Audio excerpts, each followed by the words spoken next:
Hello friends, welcome to my YouTube channel Educational Mandir. आज की video में हम यूजीसी नेट हिस्ट्री का दिसंबर 2012 का क्वेश्चन पेपर सोल्व करेंगे। इसका पहला क्वेश्चन है, सूची 1 को सूची 2 से सुमेलित कीजिए और निम्न कूट से सही उत्तर का चयन कीजिए। मध्य पाषाण युगीन स्थल जो कि बागौर में स्थित है, लघु पाषाण उपकरण, लंगनाज, नियमित कृषि का आरंभ, बीर भानपुर, कैल्सिडोनी, चौपानी, मांडो। तो ऑप्शन ए जो है वो राइट आंसर है। नेक्स्ट क्वेश्चन है, निम्न स्थलों में से किस स्थल पर परस्तर उपकरण निर्माण का केंद्र पाया गया? महबूब नगर, मलप्रभा, इसामपुर, पालघाट। तो इसामपुर से जो है वो परस्तर उपकरण का निर्माण केंद्र पाया गया। अगला क्वेश्चन है, सूची 1 को सूची 2 से सुमेलित कीजिए और निम्न कूट से सही उत्तर का चयन कीजिए। ऋग्वेद की जो शाखा है वो है शाखल, यजुर्वेद की कण्व, सामदेव की शाखा राणायनी थी और अथर्ववेद की पिपलाद। तो इसका जो राइट आंसर है वो है ऑप्शन सी। नेक्स्ट क्वेश्चन है, महाभारत में वर्णित स्थलों की पहचान निम्नलिखित में से किस स्थल से की जाती है? उत्तरी कृष्ण मार्जित भांड, लाल एवं कृष्ण मार्जित भांड, चित्रित दूसर भांड और उपरोक्त में से कोई नहीं। तो चित्रित दूसर भांड से जो है वो महाभारत में वर्णित स्थलों की पहचान की जाती है। नेक्स्ट क्वेश्चन है, निम्नलिखित में से कौन सा स्थल परिपक्व हड़प्पीय स्थल से संबंध नहीं है? धलेवान, लखमीरवाला, सुरकोटड़ा, सरायखोला। तो इसमें जो कि परिपक्व हड़प्पीय स्थल से संबंध नहीं है वो है सरायखोला, ऑप्शन डी। वर्तमान में राजा अशोक की खंडित उद्भित प्रतिमा कहाँ से मिली है? कर्नाटक में कनगनहल्ली, उत्तर प्रदेश में महास्थान, बिहार में कुम्हरार, कर्नाटक में निट्टूर। तो कर्नाटक में कनगनहल्ली से ये प्रतिमा मिली है। अगला क्वेश्चन है, बुद्ध के समकालीन धार्मिक संप्रदायों का उल्लेख किस बौद्ध साहित्य में प्राप्त होता है? अम्बट सूत, महावंश, बद्धशाल जातक, ब्रह्मजाल सूत। तो यह हमें प्राप्त होता है ब्रह्मजाल सूत से, ऑप्शन डी। निम्नलिखित में से कौन सा ग्रंथ संगम साहित्य का संग्रह ग्रंथ नहीं है? इतु तोकई, तिरुक्कुरल, पत्तुपातु, अहिना नूरू। तो जो संगम साहित्य का संग्रह ग्रंथ नहीं है वो है तिरुकुरल, ऑप्शन बी। अगला क्वेश्चन है, सूची 1 को सूची 2 से सुमेलित कीजिए और निम्न कूट से सही उत्तर का चयन कीजिए। तो अलबरूनी की पुस्तक जो कि तारीख उल हिंद थी, उसका अंग्रेजी अनुवाद सचाऊ के द्वारा किया गया था। मेगस्थनीज की इंडिका का संदर्भ जो है वो मैक्री कंडल ने अपनी पुस्तक में दिया है। फेक्सियान का संबंध जो है वो है फाइयान से और इसके विवरण का अनुवाद जो है वो लेगे ने किया था। जुआनजांग के जो यात्रा विवरण था उसका अंग्रेजी अनुवाद किया था बील ने। तो इसका जो राइट आंसर है वो है ऑप्शन ए। अगला क्वेश्चन है, नीचे 2 वाक्य दिए गए हैं, एक को कथन ए और दूसरे को कारण आर कहा गया है। कथन ए, 750 ईस्वी से लेकर 1200 ईस्वी के बीच उत्तर भारत में एक नई राजनीतिक, सामाजिक, आर्थिक संरचना का उदय और पूर्ण विकास देखा गया। सही कथन है। कारण आर, इस नई व्यवस्था को सामंतवाद के रूप में वर्णित करने में सभी इतिहासकार एक मत हैं। ये जो कथन है वो सही नहीं है। तो उपरोक्त कथनों के अध्ययन उपरांत निम्न कूट में से सही उत्तर का चयन करें। तो ऑप्शन ए जो है वो सही है, ए सही है किंतु आर गलत है। अगला क्वेश्चन है, सूची 1 को सूची 2 से सुमेलित कीजिए और नीचे दिए गए कूट से सही उत्तर का चयन कीजिए। अश्वघोष का जो ग्रंथ है वो है बुद्ध चरित, भास का बालचरित, विशाख दत्त की मुद्रा राक्षस और हेमचंद्र का कुमारपाल चरित। तो ऑप्शन बी जो है वो इसका राइट आंसर है। नेक्स्ट क्वेश्चन है, अर्थशास्त्र का सर्वप्रथम अंग्रेजी अनुवाद कब प्रकाशित हुआ? 1905 में, 1909, 1915, 1960। तो 1915 में जो है वो अर्थशास्त्र का सर्वप्रथम अंग्रेजी अनुवाद प्रकाशित हुआ था। अगला क्वेश्चन है, निम्नलिखित नंद राजाओं को तिथि क्रमानुसार क्रम से लिखे और दिए गए कूट में से सही उत्तर चुने। तो इनमें जो सबसे पहले हैं वो है पहले नंबर पे उग्रसेन, उसके बाद पंडुक, तीसरे नंबर पे गोविसंग और फिर धन। तो जो सही ऑप्शन है वो है ऑप्शन बी। अगला क्वेश्चन है, निम्नलिखित में से गलत कथन का चयन करिए। ऑप्शन ए, कुमारगुप्त के काल में हूण आक्रमण हुआ, ये कथन जो है वो गलत है। ऑप्शन बी, प्रथम हूण शासक तोरमान पश्चिमी भारत और एरन के आसपास का मध्य भारत जीतने में सफल रहा, सत्य कथन है। तोरमान ने जैन धर्म को अपनाया था, ये कथन गलत है। मिहिर कुल श्रीलंका जीतने में सफल रहा, ये भी गलत है। तो यहाँ जो है हमें गलत कथन का चयन करना है। तो ऑप्शन ए, ऑप्शन सी और डी, ये तीनों ही ऑप्शन जो है वो यूजीसी ने सही माने थे। अगला क्वेश्चन है, निम्न नामों को तिथि क्रमानुसार क्रम में लगाते हुए दिए गए कूट में से सही उत्तर का चयन कीजिए। इसमें जो पहले नंबर पे है वो है पुष्यभूति, उसके बाद नरवर्धन, उसके बाद यशोमती और फिर राज्यश्री। तो सही क्रम जो है वो हमें देखने को मिलता है ऑप्शन बी में। अगला क्वेश्चन है, सूची 1 को सूची 2 से सुमेलित कीजिए और दिए गए कूट से सही उत्तर का चयन कीजिए। पल्लव वंश के जो शासक है वो संबंधित है मुक्तेश्वर मंदिर से। सोमवंश के शासक जो है वो लिंगराज मंदिर, चालुक्य वंश लाडखा मंदिर और चोल वंश वेद नारायण मंदिर। तो इनका जो सही क्रम है वो है ऑप्शन ए में। अगला क्वेश्चन है,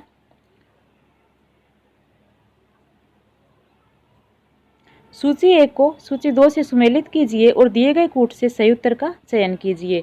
सूची 1 में संस्थापक के नाम दिए गए हैं, व सूची 2 में जो है वो उनके मत दिए गए हैं। तो भंडारकर का जो मत था वो था राजपूतों की हूण उत्पत्ति। इसके बाद चंद्रबरदाई के मत के अनुसार अग्निकुंड से राजपूत उत्पत्ति, कर्नल टोड राजपूतों की विदेशी उत्पत्ति और गौरीशंकर ओझा राजपूतों की क्षत्रिय उत्पत्ति। तो ऑप्शन ए जो है वो इसका राइट आंसर है।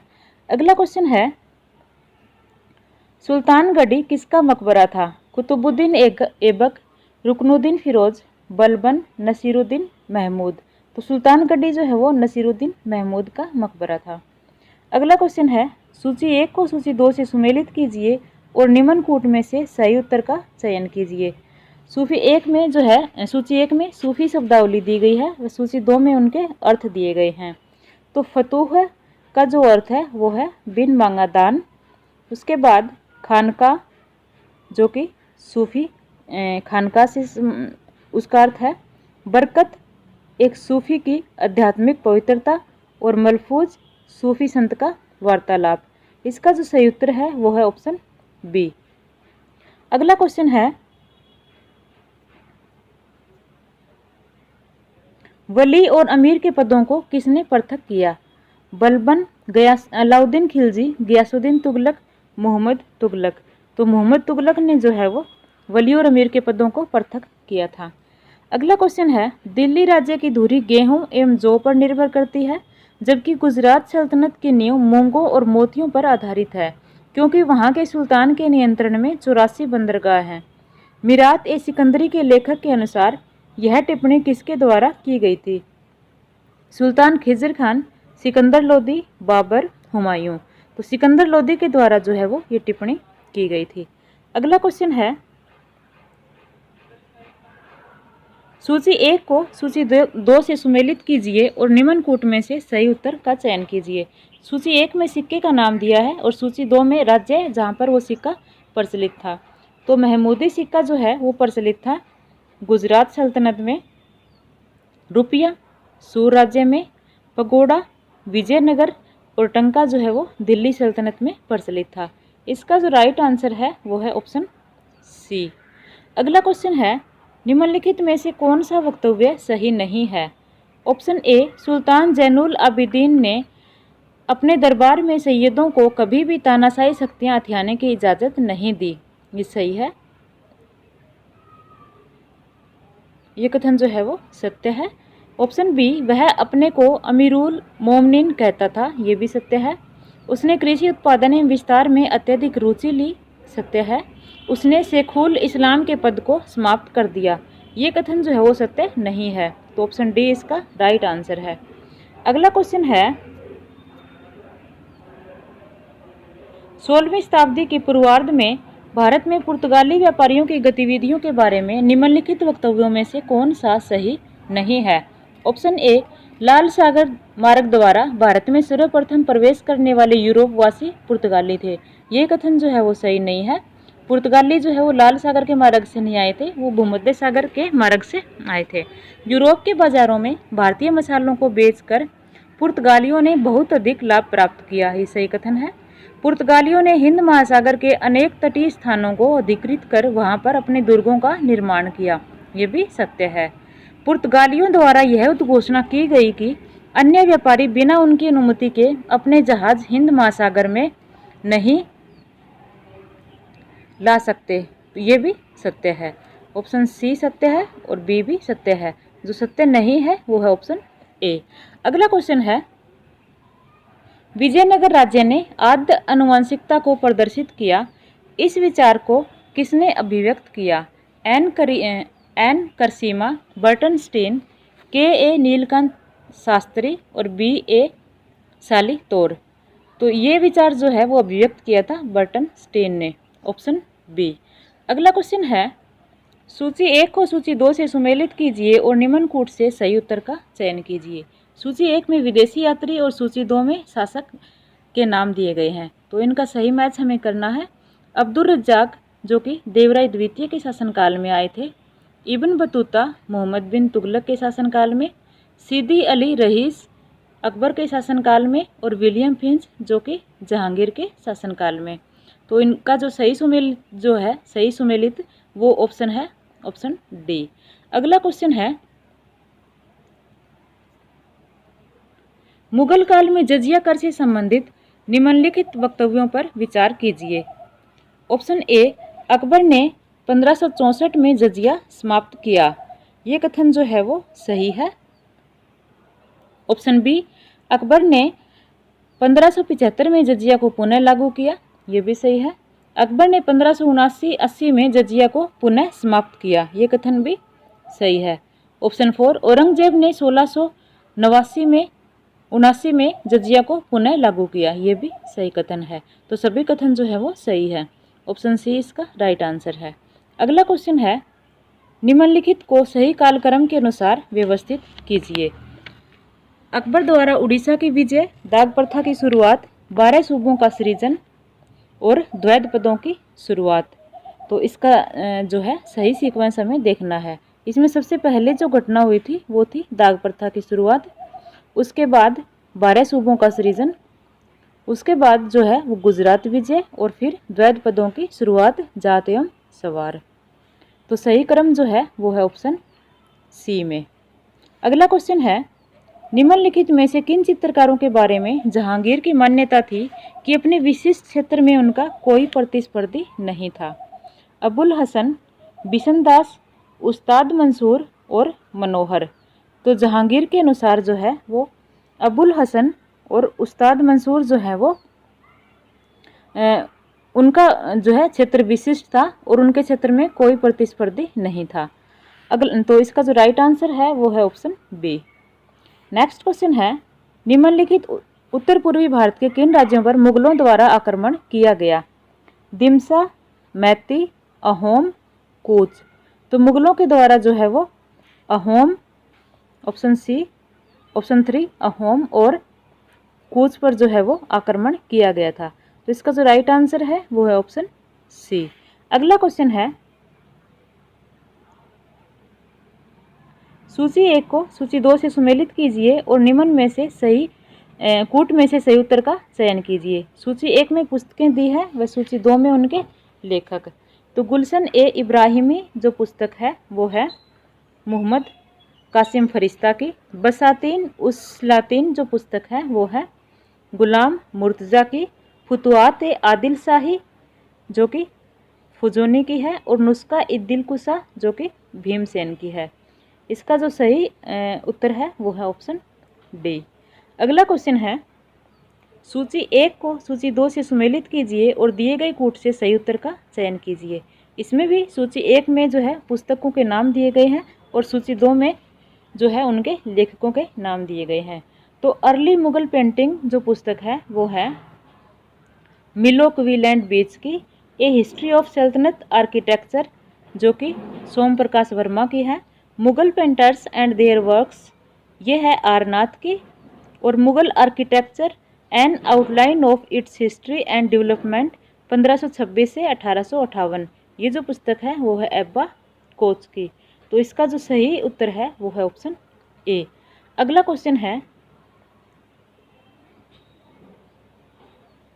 नीचे दो वक्तव्य दिए गए हैं, एक को कथन ए एवं दूसरे को कारण आर कहा गया है। कथन ए, मध्यकाल में संगीत पर संस्कृत में लिखी गई अनेक पुस्तकों का फारसी में अनुवाद किया गया, ये सत्य कथन है। कारण आर, आरंभिक चिश्ती सूफी संत संगीत सभाओं जिन्हें समा कहा गया के शौकीन थे, ये भी सही है। इसका जो सही उत्तर है वो है ऑप्शन बी। ए और आर दोनों सही हैं, किंतु आर ए की सही व्याख्या नहीं है। अगला क्वेश्चन है, नीचे दो वक्तव्य दिए गए हैं, एक को कथन ए और दूसरे को कारण आर कहा गया है। कथन ए, शाहजहां के शासनकाल में संगीत एवं नृत्य कलाएं अपनी चरम सीमा तक पहुंच गई थी, ये कथन जो है वो सही नहीं है।